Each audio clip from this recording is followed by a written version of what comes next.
Hey everyone, today we are having a look at the Jam Pedals Delay Llama Mark III. I'm really excited about this, and I want to say thank you right off the bat to Jam Pedals for sending this over for review. I'm a big fan of Jam Pedals. I have a Lucy Dreamer, which is like a dual modified tube screamer type thing, really unique. I've done a review of that one, and that my wife got me for Valentine's Day last year because we have a daughter named Lucy, so that's kind of a special pedal. And I've used Jam Pedals through my bass player Max. This is Max. Say hi, Max. Hi, Max. And Max has the Pink Flow, which is the giant kind of Pink Floyd inspired pedal put together, where Jam Pedals you can buy and put them all together and all kinds of things. Great artwork. Most importantly, great tone, great pedals. And this is one, I've wanted a Delay Llama for a long time, and this is their newest version of it. And what it does is basically kind of builds off the old version, which was a straightforward, great sounding analog delay. And this one is the same thing, but gives you a few extra features that kind of makes it more friendly for delay heads, but also still pretty straightforward as far as, if you're just somebody who might want to use it for both. So first and foremost, again, it starts off as a great delay. It's an analog delay, and one of the things that I really noticed about it is the repeats, because of course that's your most important thing with the delay. Your repeats start off kind of nice and clear and crisp, and very, very naturally taper off into that modulated gooiness, which really warms up your tone, especially depending on how you set the repeats and the time.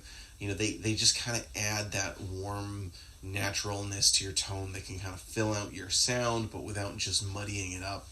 And the initial repeats again kind of have a nice, it's not like a lo-fi thing right off the bat. It just has a beautiful taper to it, and it's really done very well. It's kind of everything that I would hope for the tone from an analog delay pedal. Now, this one also has your tap tempo, has your subdivisions. Now, it's important to note that the subdivisions work in conjunction with the tap tempo, so they don't work off of the time knob. They work off of if you're using the tap tempo, and you can press and hold this for self-oscillation. And then there's also a couple of trim pots on the inside. I'm going to link down below so you can read up the full thing on what you can do with this pedal. You can have trails or regular bypass and all kinds of different stuff. So I'll put the link in the description so you can go and really see what this pedal's all about. For me with a delay pedal, I like delay, I appreciate delay, and I use delay, but I'm not a delay monster. Some of the big delay workstations that are out there would just be wasted by me, essentially, because I wouldn't use them at all to their full potential. But I don't always want something that's just totally simple. Something that has the subdivisions and the tap can go a long way in a gig. So for me, this kind of ticks all the right boxes. It's just got a great natural tone to begin with. The features are easy to use, easy to understand. The artwork is great. This is a silly thing, but I read to my kids a book called Llama Red Pajama. So, between that and then between having the Lucy Dreamer and and my daughter named Lucy, it seems like a family brand to me.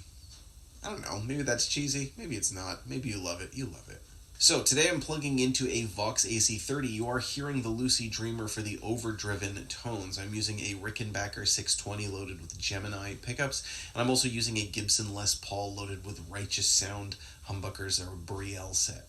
And that's what we're going through, and just going through a bunch of the different features, a bunch of the different tones, some different time settings so that you can hear really what this delay is all about, including a couple of basic delays, some stuff that's kind of using the delay in a more creative sense, and then some stuff just like how I would use a delay, which is just getting a really cool lead tone or a kind of adding some ambiance or some warmth to your tone.